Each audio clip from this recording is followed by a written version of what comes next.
Всем привет! Хочу вам рассказать о том, что почему важно пребывать на каждый день Слово Божие. Потому что если мы не будем пребывать на каждый день Слово Божие, значит мы отменили самого родного Бога, нашего Иисуса Христа.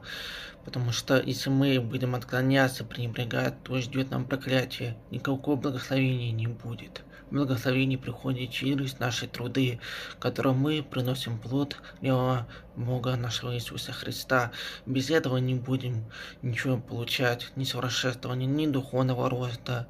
Бог нас не будет слышать. Бог нас будет слышать, если мы будем действительно жить по Божьему закону. Да, День Господень это не значит, что мы должны отдыхать и заниматься ерундой, а уделить внимание Богу, когда Бог отдыхает.